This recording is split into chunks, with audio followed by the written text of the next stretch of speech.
Today we're going to talk about drawing points of application from our Bibles and where we need to be careful. How do we go about doing that so we don't incorrectly pull a lesson out of our Bible that we don't intend to? And then we're going to apply that thought process to a common lesson pulled from the Bible where many people believe that the New Testament concept of baptism replaces the Old Testament concept of circumcision. And we'll say, is this a valid conclusion? Why or why not? So first of all, we have to start with our warning here. We've got to be very careful when we're attempting to draw points of application from our Bible. We know the Bible is a love letter written from God, and every single bit of it is relevant to us. But not every single bit of it applies word for word directly to us. And what I mean by this is we have to remember when we're reading this book that every single bit of it was written to a specific group of people or a specific person at a specific time. And we can learn from that. Every word we can learn from that. But that does not mean that everybody's individual situation is equal to ours. And so if there's a promise or a message to a specific people group at a specific time, that does not necessarily mean that the same message or the same promise applies to us. Let me give you an example here. This is a common one that just irks me. I see this all the time get broadcasted on Facebook, and I'm talking about 2 Corinthians chapter 7, verse 14, and this talks about a promise from God. Like I said, I've seen this appear many times on Facebook. I've heard pastors preach messages about this. I've been in prayer groups where this comes up. This comes up again and again. Here's what 2 Chronicles 7:14 says.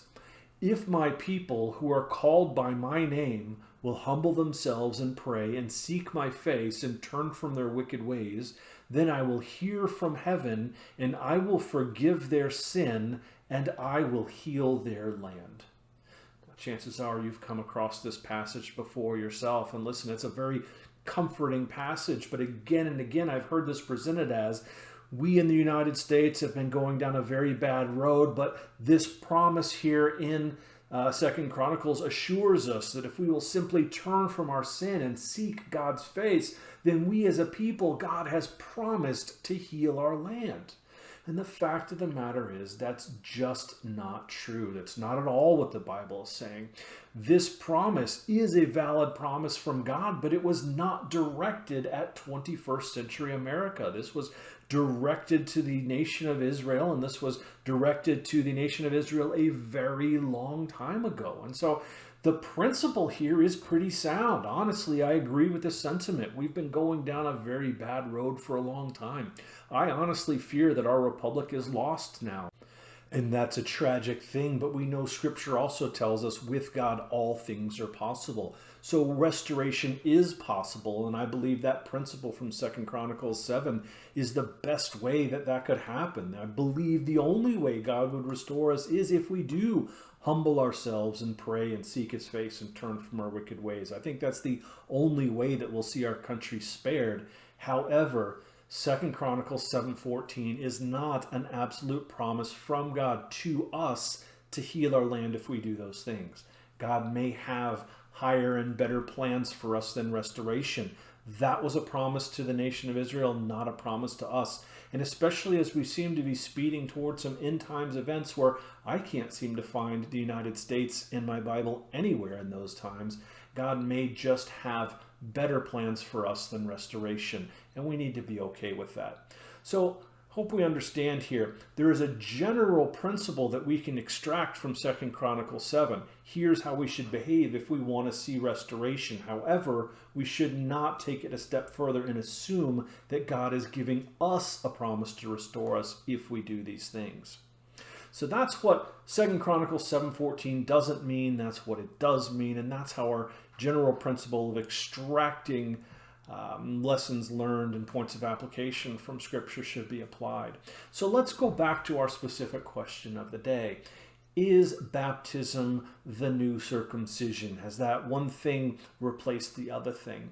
And this all comes down to this idea that we've talked about before of covenant theology or replacement theology. And we'll just do the short answer because we've looked at this many times before. But what that is this theology or this understanding, this ideology, that God had carved out for himself a chosen people with the Israelites, and he worked with them in Old Testament times.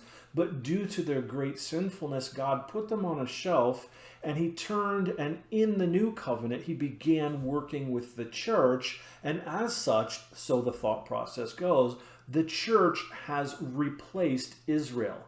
And so all the promises that God had made in the Old Testament, all the things that he'd started working for and promised to the Israelites in the Old Testament, it is believed through covenant theology or replacement theology that the church now, that all of those things now apply to the church. And we've talked about the pitfalls of this before, but that is at the core or at the root of this idea that baptism has replaced circumcision, because it's just one thing is an extension of another.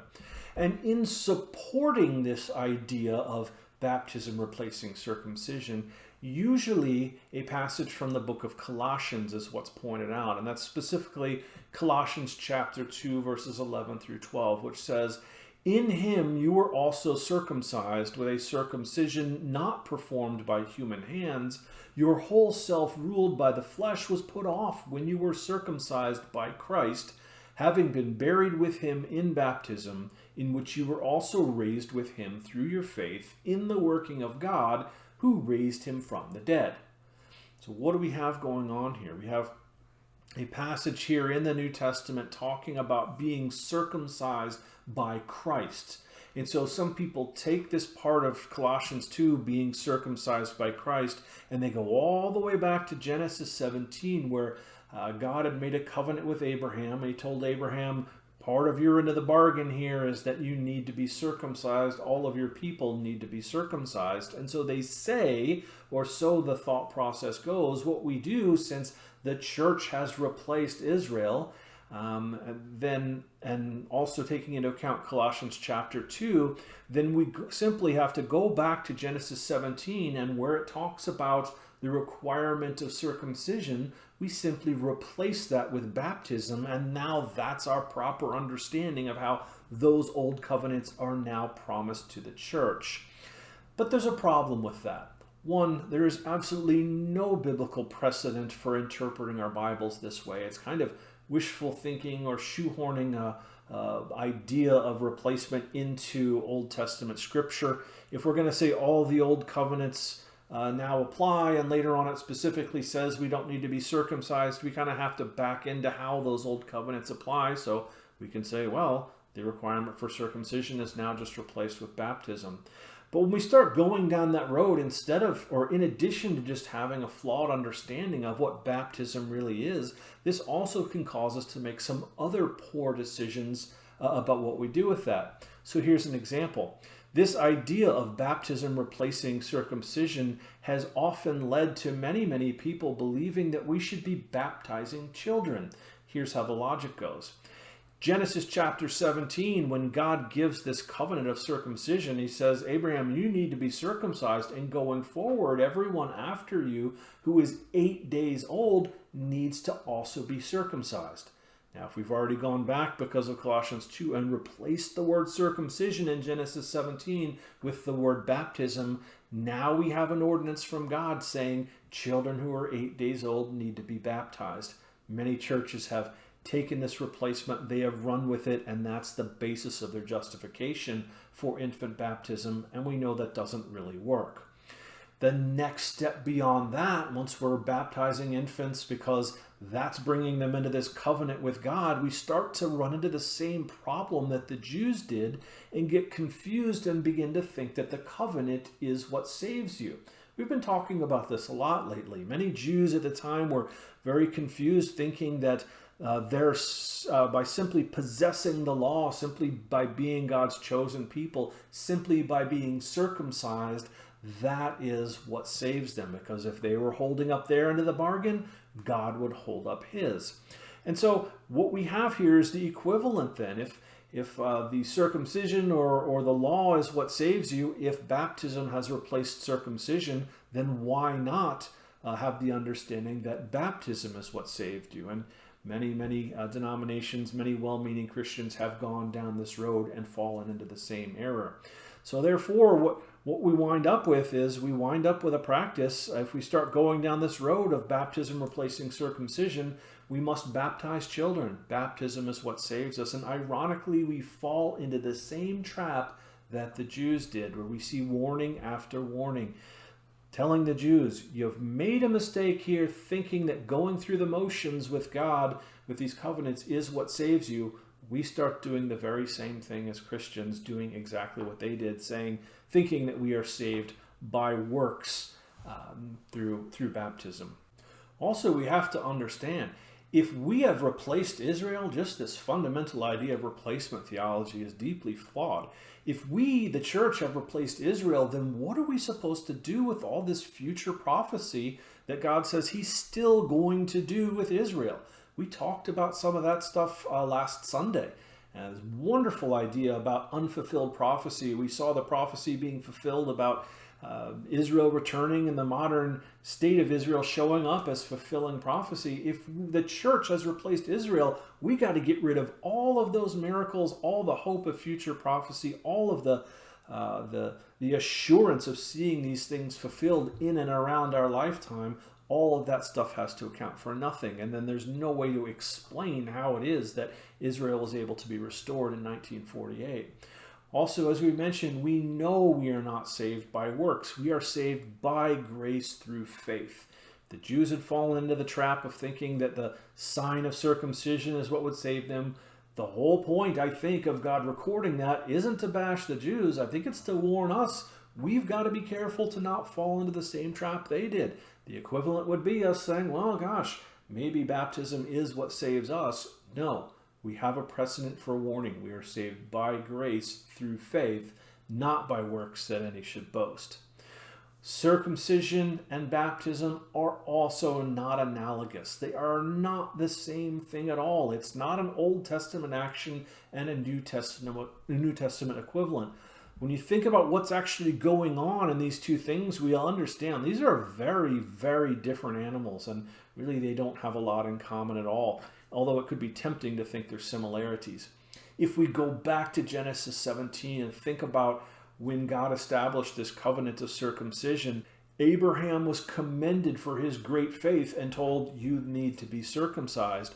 But Abraham, as far as I can remember here, was the only one who was commended for faith and then told he needed to be circumcised.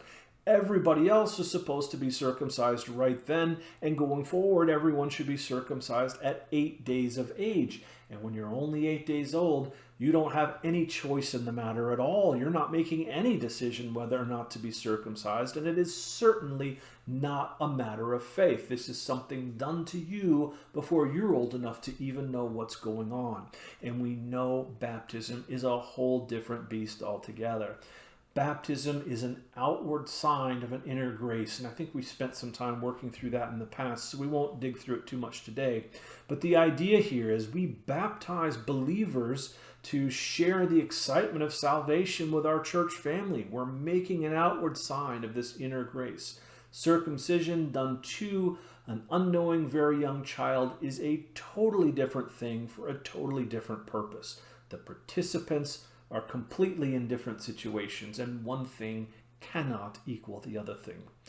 Finally, we can even look at where we started with Colossians chapter 2, verses 11 to 12, that place where people often start to say that baptism is the new circumcision, where it talks about being circumcised by Christ. We can look at those verses and understand even there, fundamentally, Paul isn't even going close to there. He's not tying back to Genesis chapter 17 at all. He's not talking about actual physical circumcision here. Let's go back and revisit that passage. That says, in him you were also circumcised with a circumcision not performed by human hands. Your whole self, ruled by the flesh, was put off when you were circumcised by Christ, having been buried with him in baptism, in which you were also raised with him through your faith in the working of God who raised him from the dead. So yes, we have the word circumcision, and we see some imagery that kind of looks like baptism here, but it is very clear from this wording that Paul is not talking about physical circumcision at all. He's talking about circumcision of the heart, and we know from last Sunday that is a completely different, although somewhat related concept. Well, I hope this has been helpful. I hope it's been interesting. And until next time, Lord willing, there is a next time. May God bless you and your family.